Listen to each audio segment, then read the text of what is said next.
প্রদেশ বিজেপির টি সেলের উদ্যোগে শনিবার চা বাগান প্রতিনিধিদের নিয়ে সাংগঠনিক বৈঠক অনুষ্ঠিত হয়।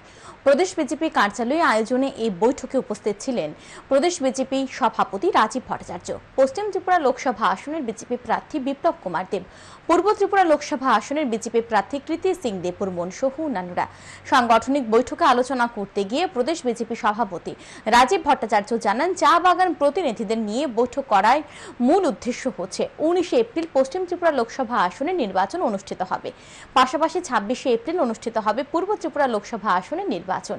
এই দুই আসনে বিজেপি প্রার্থীদের জয়ী করার জন্য এদিন চা বাগান প্রতিনিধিদের নিয়ে সাংগঠনিক বৈঠকের আয়োজন করা হয়েছে। তিনি আরো বলেন, রাজ্যে বিজেপি সরকার প্রতিষ্ঠা হওয়ার পর চা শিল্পকে উন্নত করার জন্য বলিষ্ঠ পদক্ষেপ গ্রহণ করা হয়েছে। চা শ্রমিকদের স্বার্থে একাধিক সিদ্ধান্ত গ্রহণ করা হয়েছে। আমরা জানি ভারতীয় জনতা পার্টি সরকার 2018-তে পরিবর্তনের পর যখন ক্ষমতায় আসে, এই চা শিল্পকে বিল্ড আপ করার জন্য, এই চা শিল্পকে আরো উন্নত করার লক্ষ্যে আমাদের সরকার বলিষ্ঠ পদক্ষেপ নিয়েছে, যার মধ্যে আমাদের শ্রমিকদের মজুরি বৃদ্ধি করা থেকে শুরু করে শ্রমিকদের বিভিন্ন সুযোগ সুবিধা, আয়ুষ্মান কার্ড,